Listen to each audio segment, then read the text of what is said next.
mengapa statistik berkaitan dengan penyakit jantung tidak berkurangan? Adakah kita enggan untuk mengubah gaya hidup kita? Ataupun adakah ada faktor-faktor lain yang mungkin harus kita terus selami? Kita bersama dengan tetamu kita di studio. Dan Rina telah pun kembali bersama saya. Betul, sebabnya tadi kita dah cakap, kita dah tengok cerita pasal makan tadi. Ada perspektif makan yang berbeza dalam kehidupan kita. Mungkin yang bagusnya seperti yang kita kongsikan di Terengganu. Dan ini pula banyak perkara yang tidak baik tentang kita, tentang kesihatan kita, datangnya daripada apa yang kita makan. Jadi mungkin juga ia ada kaitan dengan apa yang berlaku bila Terence sebutkan serangan jantung merupakan antara bukan antara tapi penyakit ataupun pembunuh nombor 1 di Malaysia. Dan ia berlaku setiap tahun. Laporan tentang itu, serangan jantung pembunuh nombor 1 Malaysia, ada diterbitkan di media setiap tahun sebenarnya. Sejak saya kira mungkin 5-6 tahun yang lalu. Dan untuk itu kita nak bercakap tentang perkara ini secara lebih serius lagi bersama dengan tetamu kita. Yang agak serius juga sebenarnya. Terima kasih kerana bersama kami Datuk Dr. Muhammad Azhari Yaakob, Ketua Pegawai Eksekutif Institut Jantung Negara. Apa khabar Datuk? Terima kasih dan selamat pagi. Ya, selamat pagi. Baik. Datuk, statistiknya masih lagi lebih kurang sama. Tetapi usia pada mana kita boleh baca statistik ini adalah semakin muda. Ada yang masuk ke hospital pada umur 35 kerana melaporkan ada kesakitan pada bahagian dada, dan ini mungkin disebabkan oleh penyakit jantung, amak angin dan sebagainya.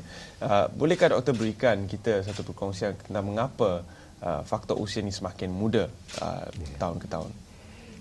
Kematian disebabkan oleh penyakit jantung seperti Terence beritahu tadi ialah still the number one killer dekat Malaysia sejak 10 tahun yang kebelakangan ini. Dan punca sebab meningkatnya jumlah penyakit sakit jantung ialah kerana cara hidup kita, cara modern, effect of modernization ialah yang impact negatif tu ialah penyakit jantung. Kerananya kita sebagai satu community, satu masyarakat di Malaysia ini ada makin mewah, kita makin mewah makan dan juga kurang beraktiviti.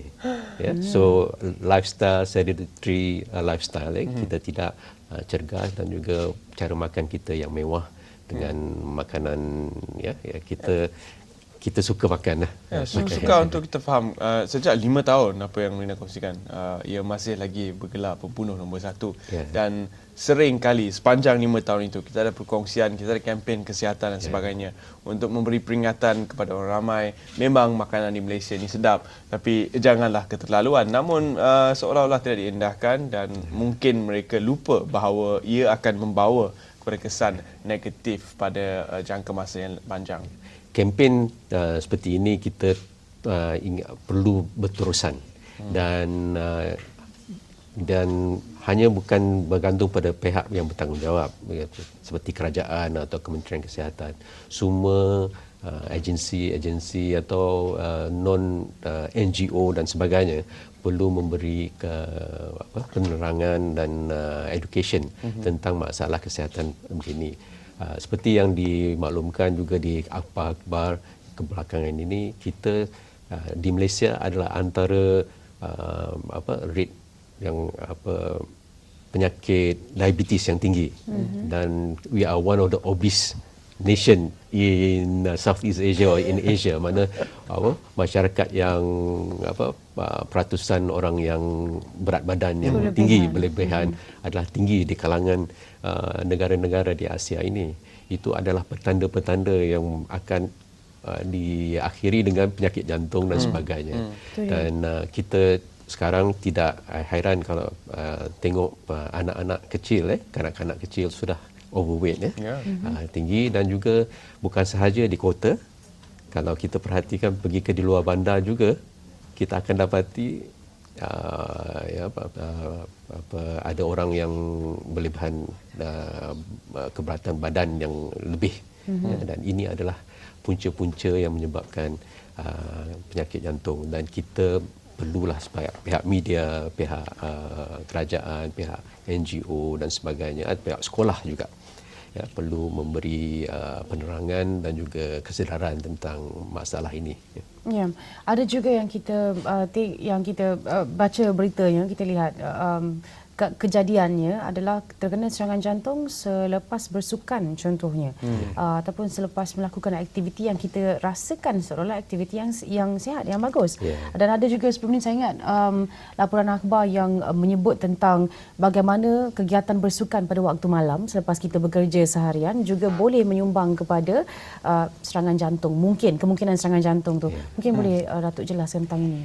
Serangan jantung boleh berlaku pada bila-bila masa saja, dan terutamanya kalau kita membuat aktiviti exercise atau aktiviti kekerasan yang tidak kita pernah buat, suddenly kita buat aktiviti yang ekstrim, seperti main badminton ke atau mendaki bukit, tapi kita tidak ada latihan sebelum itu. Dan dalam keadaan badan tidak fit lah maknanya. Ya, badan tidak fit. So, kita perlu membuat exercise secara gradual.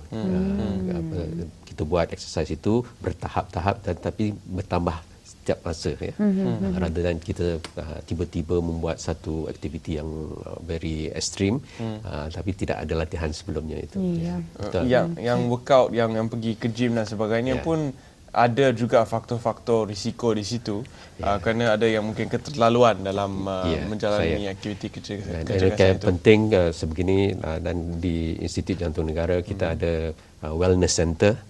Di sini adalah pemeriksaan untuk orang-orang yang sihat atau tidak ada masalah, tak ada keluhan apa-apa, tapi perlu membuat pemeriksaan kesihatan, terutamanya jantung. Kita ada buat screening untuk sebegini. Kita ada di IJN telah beberapa tahun mengadakan program screening, kita panggilkan wellness center punya screening, dan ini disyorkan pada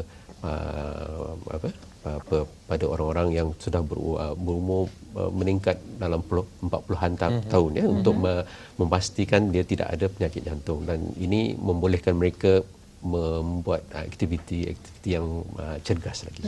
Selain daripada itu, untuk menangani kes serangan jantung ataupun mungkin penyakit-penyakit kardiovaskular yang lain, pada tahap mana IJN berada sekarang ini yang boleh kita banggakan, dan juga kita tahu bahawa ada tempat yang boleh kita rujuk kalau berlakunya penyakit seperti ini, jumlahnya meningkat dan sebagainya?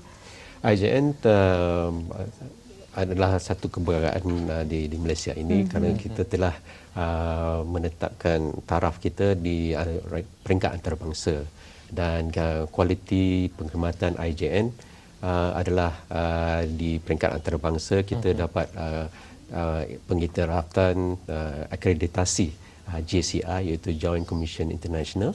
Itulah satu badan international yang berpusat di Amerika Syarikat, memberi akreditasi pada hospital-hospital yang bertaraf antarabangsa. Kita telah mendapat pengiktirafan itu sejak 5 tahun yang lepas, dan dia akan diiktiraf tiap 3 tahun. 3 tahun. So itu satu kebanggaan kami di IJN kerana telah memberi perkhidmatan yang bertaraf antarabangsa. Dan sememangnya IJN mendapat pengiktirafan setiap kali kita merujuk kepada tempatan, juga kita lihat pemimpin negara kita sendiri juga melawat ke IJN untuk mendapat pemeriksaan dan juga merujuk masalah kesihatan mereka. Jadi ini menunjukkan keyakinan yang tinggi mereka terhadap IJN. Dan kalau kita lihat kepada faktor genetiknya pula, Doktor, bagaimana? Adakah ia mempengaruhi sedikit sebanyak sama ada seseorang individu itu akan menghadapi masalah penyakit jantung dalam kehidupannya? Itu sudah menjadi fakta medikal. Jika dalam keluarga itu ada penyakit, ada orang yang ahli keluarga ada penyakit jantung, kemungkinan besar juga yang ahli keluarga yang lain ada penyakit jantung atau risiko penyakit jantung. Itu adalah satu hereditary atau sebagai satu genetik, dan pada mereka-mereka ini perlu memberi penjagaan kesihatan yang lebih teliti lagi, supaya tidak mendapat ke tahap penyakit, seperti pengawalan pemakanan, pengawalan tahap level kolesterolnya dan sebagainya, dan membuat aktiviti yang lagi cergas. Ya, dan bercakap tentang pencegahan, adakah IJN juga terlibat selain daripada apa yang Datuk sebutkan tadi seperti ada wellness center dan sebagainya? Mungkin ada program-program khusus supaya mereka yang masih lagi usia muda yang kita lihat mungkin tidak terlalu tinggi risiko untuk terkena serangan jantung ni boleh bermula lebih awal dan tahu cara yang betul untuk mereka bersenam, untuk mereka makan apa yang patut dan sebagainya. Ini adalah usaha IJN yang berterusan. Pada mulanya kita merawat orang penyakit jantung saja. Sekarang ini kita juga akan dan telah membuat usaha-usaha untuk memberi kesedaran pada pihak umum, pihak masyarakat di Malaysia tentang cara hidup yang sihat. Dan usaha-usaha itu telah kita lakukan sejak tahun lepas lagi, dan kita akan meningkatkan lagi usaha-usaha ini dari segi memberitahu tentang cara hidup yang sihat, membuat aktiviti yang sihat, dan usaha-usaha ini kita lakukan secara dari media seperti sekarang ini. Dan juga kami ada tiap bulan kita ada buat CSR, ya, corporate responsibility, usaha-usaha pergi ke luar bandar, ya, untuk memberi screening, health screening. Ya. Kita telah pergi ke Terengganu, ke Kelantan, ke Johor, di kawasan-kawasan desa untuk memberi health screening atau pemeriksaan percuma untuk kesihatan. Namun jika perlu kita merujuk kepada IJN ataupun hospital-hospital lain untuk mendapatkan rawatan, apakah kos rawatan untuk masalah jantung pada masa sekarang?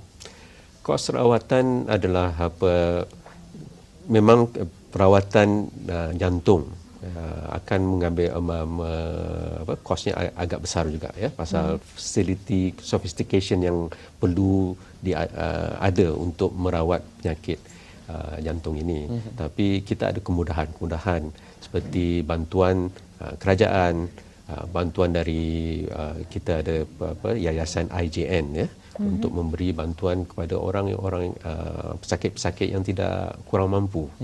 So kita ada facilities begitu, dan juga pada mereka yang mampu, yang ada insurans, kita ada cater for them juga, ya. Kita ada private ward untuk mereka, untuk pesakit-pesakit yang ada insurans juga. So seperti yang dikatakan tadi, IJN adalah memberi ruang rawatan penyakit dari yang muda sampai yang paling tua, yang kurang mampu ke kita punya, ya, top politician dan juga orang-orang yang terbesar, ya. Dari segi teknologi yang digunakan, teknologi perubatan yang digunakan pula, apa yang boleh kita banggakan dan kita yakini di IJN sekarang ini? Pihak IJN sebagai satu kita punya visi atau matlamat ialah untuk menjadi Center of Excellence, ya, pusat kecemerlangan yang tinggi. Kita sentiasa memperbaharui peralatan kita yang paling sophisticated, yang paling terkini sekali, dan itu tidak perlu sanksi tentang